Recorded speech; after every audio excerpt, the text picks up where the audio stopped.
Welcome to day 38 of the government shutdown as it brings new frustrations for air travelers. Dozens of the country's busiest airports are being forced to cut flights by 4% today. By next week, that number could rise to 10%.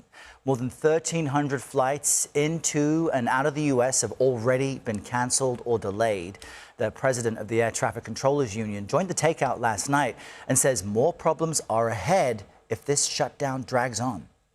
We only had a partial paycheck going into this, so for 37 days, they've received zero income for the work that they've done. And a lot of times, that's 60 hours a week. Every day that this drags on, it's introducing new problems because these are real people with real lives, and every American can empathize with, if you don't pay anybody, there's going to be issues ahead.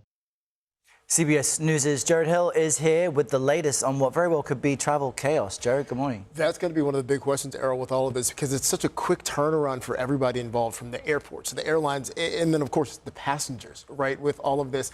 The airports are bracing for potential confusion from anybody who maybe isn't sure if their flight is canceled or delayed.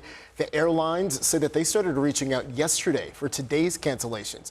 Let's talk about Southwest. Proactively, they canceled about 120 flights for today, expecting fewer than 100 for tomorrow. American cut about 220 daily between today and Monday, but they say that they still plan on operating about 6,000 flights a day. United actually has a special website that is listing their cancellations through Sunday. That's united.com/gov shutdown. The CEO of budget airline Frontier, though, said if you got a big event going on, maybe a wedding, maybe a marathon coming up, buy an extra ticket on another carrier that is scheduled to leave after the first ticket. Now, look, I know that's expensive, though, right? Because everything is expensive. Some airlines are waiving fees to change or request a refund, even if you just don't want to fly in the middle of all the potential chaos.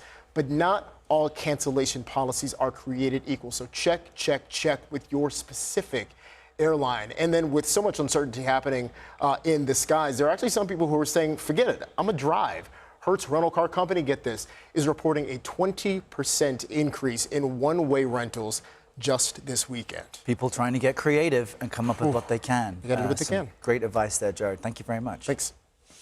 Senate Republicans are eyeing a key vote today as the government shutdown enters day 38. Sources are telling CBS News that GOP lawmakers are planning a different approach with the hopes of peeling off enough moderate Democrats to end the stalemate. CBS News congressional reporter Taurean joins us now from our D.C. bureau with more details on this. Good morning, Taurean. So explain to our viewers, could today's vote be any different than the 14 failed votes we've seen so far? Yeah, Errol, I think we need to put an asterisk by the word different here. Listen, what we saw Republicans come out and say yesterday, that they're aiming to put forth this procedural vote so it essentially advance the House Clean CR that passed a while ago with 3 other full appropriation bills attached to it. It would also be amended to extend the timing of this instead of that November 21st deadline that was originally attached to this continuing resolution. It would extend it beyond that.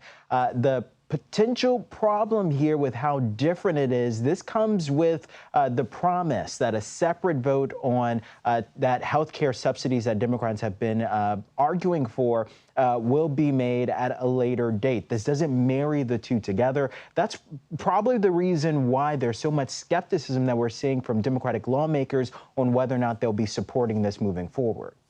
And how are lawmakers reacting to the prospect of this new plan, this new approach? Yeah, well, Republicans coming into today with renewed hope, right? They're saying that there's a lot of momentum behind this. They feel like this is the best effort to peel away some of those moderate Democrats who have been siding with their party for the longest. Democrats, however, again, are pretty skeptical about trusting that Republicans will sign on and hold up their end of the bargain, especially considering we've heard for weeks now that this is the best leverage that they have. Take a listen to what they had to say.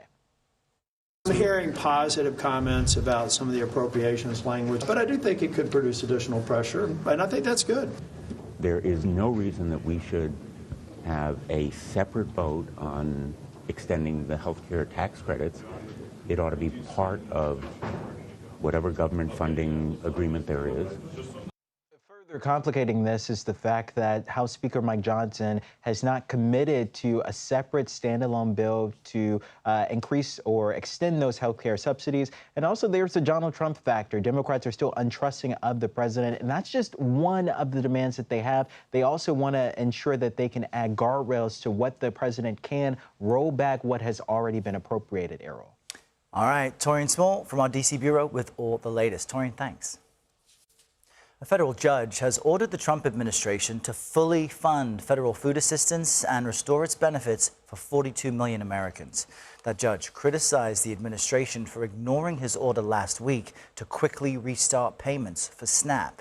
Now, in that order, the judge writes, quote, "Faced with a choice between advancing relief and entrenching delay, it chose the latter, an outcome that predictably magnifies harm and undermines the very purpose of the program it administers."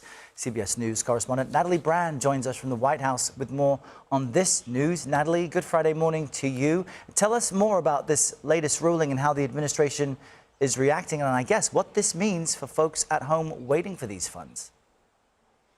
Yeah, good morning, Errol. And that part of it is still a bit unclear. But this is the federal judge overseeing the case out of Rhode Island. And he has said, according to this new ruling, that the administration must fully fund SNAP benefits, saying millions of children are at risk of going hungry, saying that is unacceptable. Now, the administration has appealed. Earlier in the week, the USDA said that it was complying with the initial court order, but that the contingency fund that it's tapping only would provide 50% of the SNAP benefit. Then the USDA amended to say they could provide 65%.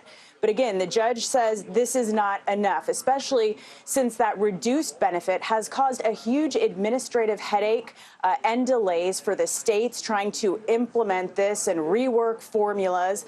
The judge saying, you know, people are still not getting this benefit. Meanwhile, the vice president weighing in called the ruling absurd. Take a listen.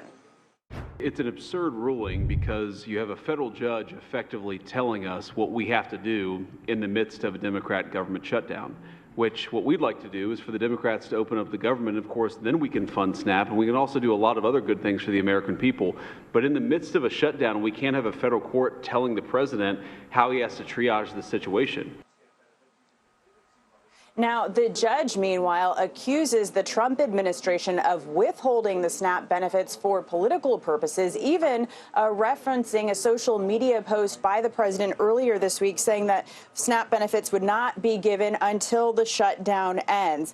This judge, the bottom line, he is giving the administration until today to use additional funds that the USDA has to fully fund the SNAP benefits. But, you know, this court process is going to continue to play out. Errol.